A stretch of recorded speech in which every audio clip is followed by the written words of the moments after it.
సరైన రీతిలో మనం ఆయన్ని కలుసుకోగలిగితే, అదే తెలిసి ఉండాలి మనకి. ఎప్పుడు కూడా ప్రార్థన జీవితాన్ని ఇబ్బందిగా మనం చేయకూడదు.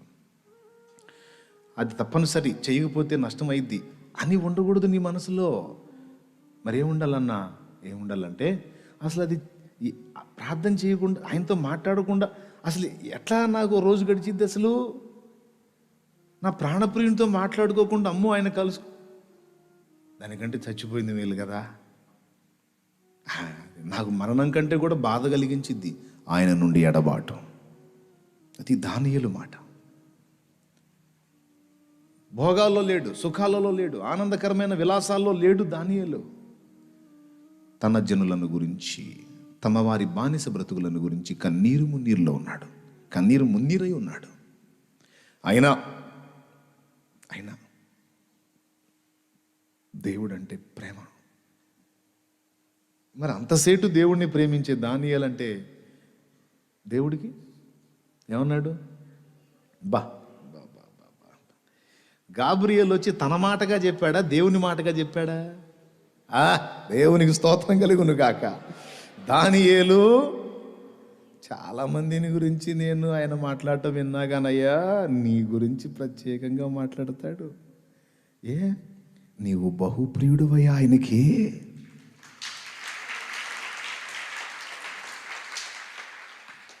నిన్ననాలి అమ్మా, చాలామందిని గురించి ఆయన మాట్లాడటం విన్నా కానీ, అమ్మో నిన్ను గురించి ప్రత్యేకంగా మాట్లాడుతున్నాడు ఆయన. ఏమని? నీవు బహుప్రియురాలవట. నాయనా, నీ గురించి ఆయన కొంచెం స్పెషల్గా మాట్లాడుతున్నాడు. ఏమని?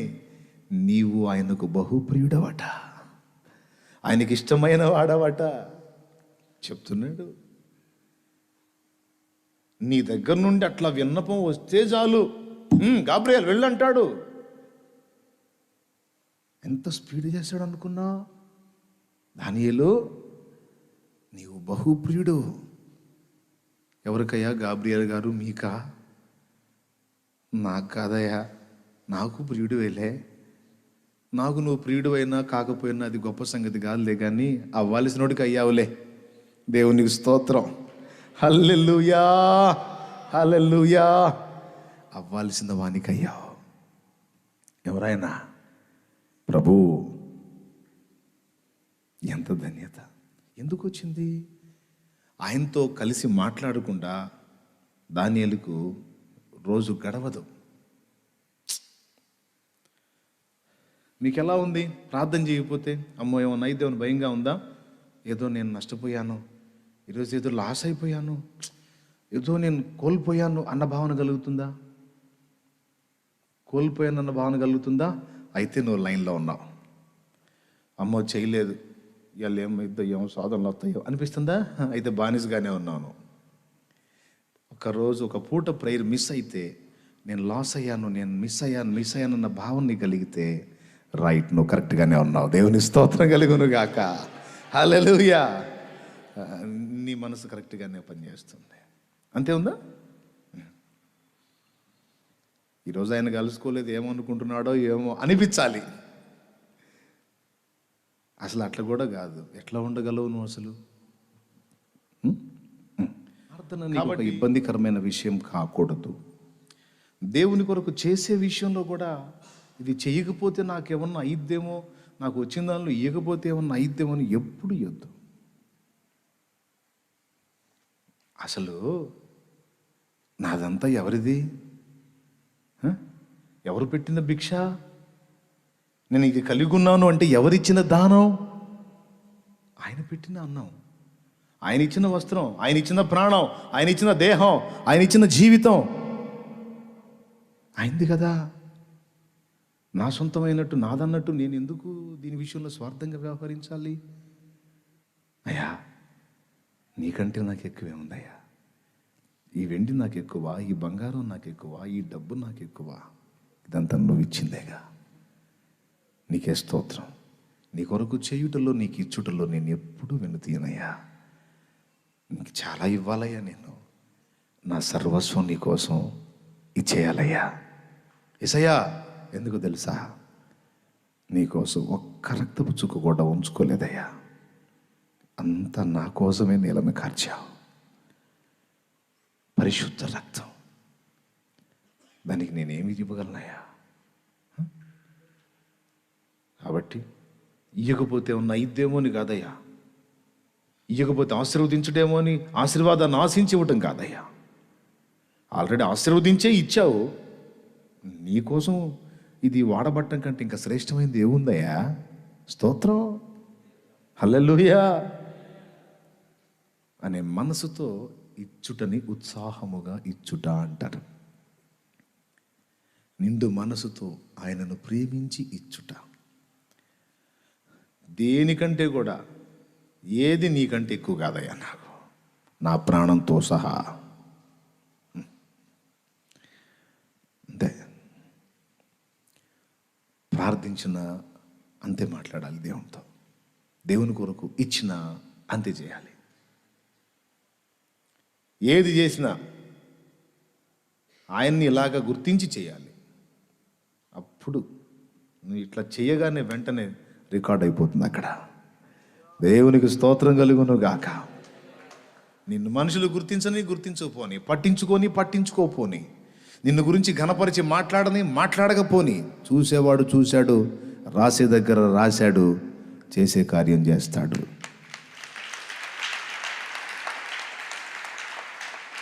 ఇస్తే ఇస్తాడు అని ఇవ్వద్దు. ఆల్రెడీ ఇవ్వటానికి ఇచ్చాడు కనుక థ్యాంక్స్ అని ఇచ్చేసేయండి చేయాలనుకుంటే. అర్థమైందా? అంతే. స్తుతించినా కూడా ఎట్లా చేయాలా? ఎట్లా స్తుతించాలా? వాస్తవాన్ని ఒప్పుకుంటూ ఆయన్ని వర్ణించుకుంటూ మాట్లాడుకోవాలా. స్తోత్రం స్తుతి, స్తోత్రం స్తుతి అని యాంత్రికంగా ఎప్పుడూ మనం అనకూడదు. స్తుతి స్తోత్రం చెబితే కారణం ఏంటో చెప్పుకుంటూ ఒక పక్కన ఆయన కార్యాలు వివరించుకుంటూ స్తుతించుకోవాలి. స్తుతి స్తుతి స్తుతి స్తుతి అని ఒక 1000 సార్లు అంటే, అబ్బా 1000 సార్లు స్తుతి అంది అని 1000 సార్లు స్తుతి అని రాసుకుంటాడు అనుకోవాక. 1000 సార్లు అసలు ఎందుకు స్తుతించావంటే ఈ కార్యాన్ని బట్టి, ఈ క్రియను బట్టి, ఇందును బట్టి అట్లా చెప్పుకుంటూ స్తుతించు. సూపర్గా ఉంటుంది. వర్ణించు. అది కూడా ఎర్ర సముద్రంలో పాయలు చేసిన దేవా స్తోత్రం, మండ నుండి జలములు రప్పించిన దేవా స్తోత్రం అండి. 1000 స్తుతులు పుస్తకంలో మృత్యుంజయుడా స్తోత్రం అండి, ఆది సంబూధుడా స్తోత్రం, త్రియేక దేవా స్తోత్రం. ఆ భావంలోకి వెళ్ళిపో, ఆ ఫీల్లోకి వెళ్ళిపో. Praise the Lord. ఆ సన్నివేశంలోకి వెళ్ళిపోయి ఆ మేలు పొందిన వ్యక్తివిగా నువ్వు అయిపో. ఆ అనుభవంలోకి వచ్చేసి నువ్వు 1,000,000 స్తుతులు కాదు, ఆ అనుభవం పొందుతూ ఒక్కసారి స్తుతించిన అది విలువైంది. నిండు మనసుతో అనుభవిస్తూ ఆస్వాదిస్తూ, యేసయ్యా నీకు స్తోత్రం అయ్యా అని నిండు మనసుతో ఆస్వాదనతో అనుభవిస్తూ ఆ అనుభూతిలోకి వెళ్ళిపోయి నువ్వు ఒక్కసారి స్తుతి పలికినా అక్కడ మారుమోగిద్ది అది. హల్లెలూయా. యేసయ్యతో మనం సహజీవనం చేయాలి. చేసేదానికి మన దగ్గరకు వస్తాడు ఆయన. మనం ఆయనకు సమీపంలోకి వెళ్ళాలి. ప్రతిరోజు చల్లబోటున ఆదాం దగ్గరకు వచ్చాడు అట్లా. ఈరోజు నీకు నాకు కూడా ఆ అనుభవం ఇవ్వటానికి, అలా మనతో గడపటానికి ఇంకా ఎక్కువ ఇష్టపడతాడు యేసయ్య. ఆదాం ప్రారంభంలో ఏ స్థితిలో ఉన్నాడో శుద్ధుడుగా, ఈరోజు యేసు రక్తం చేత కడగబడి శుద్ధులమయ్యాం. అందుకని మన స్వరం వినగోరుతాడు, మన ముఖం చూడగోరుతాడు. కాబట్టి మిస్ అవ్వకుండా దీన్ని ఇలా సాధన చేసుకోండి. ప్రార్థన నీకు కష్టం కాకూడదు. కష్టం అవుతుంది అంటే అర్థం కాల, అసలు నీకు ఆయన ఫ్రెండ్షిప్లో ఉన్న ఆకర్షణ అర్థం కాల. అర్థమైతే ఒక ఏనుగును వెనక్కట్టేసి, లేదా 1000 ఏనుగులు నిన్ను వెనక్కట్టేసి ఆపినా ఆ ఏనుగులను కూడా లాక్కొని పోతావు యేసయ్య దగ్గరికి. హల్లెలూయా, హల్లెలూయా. సంఖ్యలేసి బంధించిన పటాపంచలు చేసుకుని వెళ్ళిపోతావు. నీ వల్ల కాదు, ఎవ్వడు ఆపలేడు. ఏమంటారు మరి? నిందల పాలై నిత్య నిబంధన నీతో చేసిన దానియేలుకు, నిందల పాలై నిత్య నిబంధన నీతో చేసిన దానియేలుకు సింహాసన మీర్చినావు, సింహాల నోళ్లను మూసినావు అని అన్నపాడాడు. సింహాసనం ఇచ్చావు, సింహాల నోళ్ళు మూసేసావు అని. నేను చెప్పనా, ఆయన పాడింది కరెక్టే. అంతకంటే ఇంకా శ్రేష్టమైన ఒక మాట ఏంటంటే, ఈ రెండిటి కంటే కూడా అద్భుతమైనటువంటి ఘనత దానియేలుకి ఏంటంటే, దేవాది దేవుని దాసుడు దూత అయినటువంటి గాబ్రియేలు ద్వారా వచ్చిన సాక్ష్యమే గొప్పది. దానియేలు బహుప్రియుడు. ఆ మాట ఆయన అన్నాడంటే ఇక సింహాసనం ఎంత చేసు, ఇక సింహాలు ఏమి చేసు. దేవునికి స్తోత్రం. ఎంత నచ్చితేనో కదా. దానియేలు లైఫే వేరు. ఆనందు అట్లా తయారు కావాలి. ఆనందు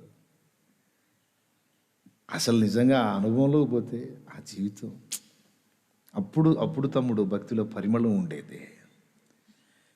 కాగితాల పూల్లాగా ఉండకూడదు నాన్న, అనుభవించాల యేసయ్యని. అప్పుడు పరిమళాలు వెదజల్లిద్ది భక్తి. హల్లెలూయా, హల్లెలూయా. నాకు అట్లాంటి భక్తి చేయటమే ఇష్టం. ఎవరికి నచ్చకపోని నా టైప్ పిచ్చోళ్ళు, నాలాగా ఆయన కలుసుకున్న వాళ్ళు ఉంటారుగా, వాళ్ళకి అర్థమైద్ది నేను చెప్పేది. ఈ ఆఫ్ అండ్ ఆఫ్లకు అర్థం కాదు. ఏడిచారు, వాళ్ళతో నాకు అవసరం లేదు. పనికి మాలిన చెత్త 10,000 అయిన ఒకటి, పనికి వచ్చేవాళ్ళు 10 మంది అయినా ఒకటే. దేవునికి స్తోత్రం అన్నట్టు సరైన భక్తి చేసేటువంటి మనస్సు కలిగినటువంటి వ్యక్తులు కావాలి. వాళ్ళ ద్వారా సాధ్యమైంది దేవుని రాజ్య నిర్మాణం. వాళ్ళ ద్వారా కదిలిద్ది సాతాను ప్రపంచం. వాళ్ళ ద్వారా ఇద్ది పాతాళ లోకం తల్లక్రిందులు. వాళ్ళ ద్వారా ఇద్ది ఊళ్ళల్లో ఉజ్జీవం, గ్రామాలలో, పట్టణాలలో, పల్లెల్లో, అడవులలో. అలాంటి వ్యక్తుల వల్ల ఇద్ది బలమైన కార్యం. సో అలాంటి వాళ్ళు కావాలి. అలాంటి వాళ్ళు కావాలంటే యేసును కలుసుకోవాలి, అనుభవించాలి. యేసయ్యతో ప్రియుడా యేసయ్య నిన్ను చూడాలని, ఈ పాట అంటే నాకు ఎంత ఇష్టమో. నిన్ను చూడాలని ఆనంద్ జయకుమార్ అన్న అద్భుతంగా పాడాడు. నిన్ను చేరాలని మనసారనామది కోరెని, ప్రియమారనామది కోరెని. ఈ ప్రియమార అనేది నేను తగిలిచ్చా. ఆయన ఏమన్నా అనుకుంటాడో ఏమో, అనుకుంటే అనుకోనిలే, నేను యేసేని అలా కూడా అనాలనుకున్నా అంతే. అందులో ఉంటాయి మాటలు. అసలు ఆ పల్లవే అద్భుతం, అమృతప్రాయం. 1000 సార్లు పాడుకున్న తృప్తి తీరదు. ఎంతమందికి నచ్చుద్దండి? అది రుచి చూసినోడికి అర్థమైంది, ఆ రుచి ఎరగనోడికి అర్థమైద్దా? పాడుకుంటా. ఎవరేమన్నా అనుకోని, అతను కూడా పాటలు పాడతాడు కదా, అతని పాడుకోవచ్చు, అందరి పాడతాడంటే. అరబందులు అలా అనుకునే అరబందులు పిచ్చి మాలోకాలు, వెర్రి మాలోకాలకు అర్థం కాదు అందులో ఉన్న మాధుర్యం. ఒక్కొక్క భక్తుని మీద ఒక్కొక్క అభిషేకం పెట్టాడు దేవుడు. ఒక్కొక్క భక్తుల్లో ఒక్కొక్క పరిమళం ఉంది, ఒక్కొక్క భక్తుల్లో ఒక మాధుర్యం ఉంది. ఎంత అద్భుతమైన విషయాలండి. ప్రియుడా నిన్ను చూడాలని, స్కేల్ పెంచితే ఇంకా అద్భుతంగా ఉంటుంది.